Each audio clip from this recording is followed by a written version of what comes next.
চিতল মাছের কালিয়া।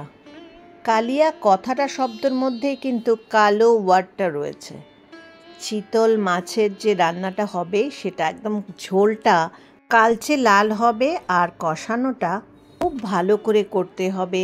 তার সাথে কিছু মশলা দিতে হবে যেটা স্পেশাল। আর কি মশলা দিয়ে আমি এই চিতল মাছের দেখো পেটিটার কালিয়া বানাবো সেটাই আজকের ভিডিও। হাই এভরিওয়ান, আমি উমা বলছি উমস কুকিং ল্যাব থেকে। সবাই ভালো আছো তো?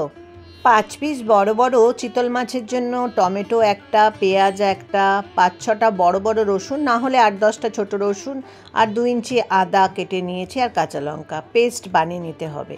চিতল মাছগুলো নুন, হলুদ, অল্প শুকনো লঙ্কা গুঁড়ো দিয়ে এগুলো ম্যারিনেট করে একটু আগে রেখে দিতে হবে। চিতল মাছের কালিয়ার জন্য আমাদের কিছুটা কিশমিশ লাগবে, জলে ভিজিয়ে রেখেছি। তেলটা খুব ভালো করে গরম করে নিতে হবে।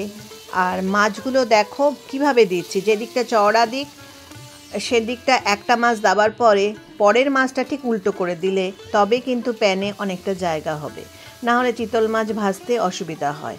তারপর খুব ভালো করে মাছগুলো ভেজে নিতে হবে। সামনেই তো বাংলার নববর্ষ, এই রেসিপিটা কিন্তু তোমরা বানাতেই পারো। চিতল মাছটা খুব ভালো করে ভাজা হয়ে গেলে দেখো দুটো প্রথমে ভেজে নিয়েছি, পরেরগুলো আবার ঠিক অল্টারনেট করে আমি ভাজতে দিয়ে দিলাম। যে চওড়া মুখগুলো দেখো একদিকে, পরেরটার সরু মুখটা একদিকে, এইভাবে দিলে প্যানে ভাজতে বা উল্টাতে খুব সুবিধা হয়। এগুলো আমি নতুন যারা ভাজছো বা রান্না করছো তাদের জন্যই বলে দিলাম। চিতল মাছ আমার ভীষণ প্রিয়, তোমাদের কার কার ভালো লাগে আমাকে একটু লিখে জানিও। দেখো ফোড়নে এখানে না এই রান্নাটা একটু স্পেশাল রান্না, যেহেতু তেলটা বেশি করে দিতে হবে।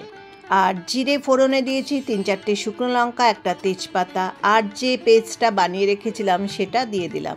পেঁয়াজ, আদা, রসুন, টমেটো, কাঁচা লঙ্কা ভালো করে কিন্তু এটাকে ভাজতে হবে যাতে পুরো মশলাটার কাঁচা গন্ধ চলে যায়।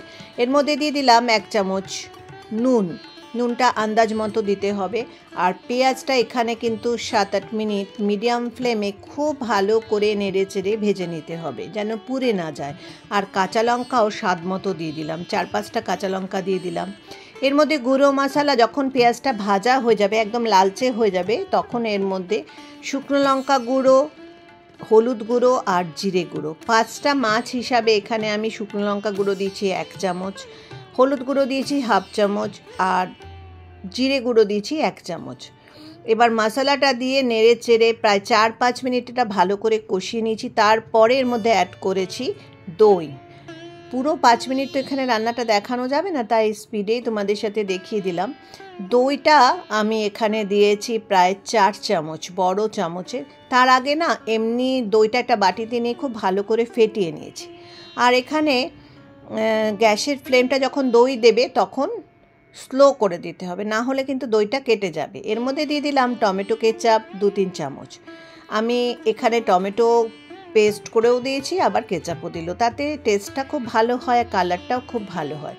কালারটা ভালো করার জন্য এই মশলাটাকে তোমরা যত ভালো করে কষাবে তত ভালো এই মশলাটা কালচে লাল কালারটা আসবে।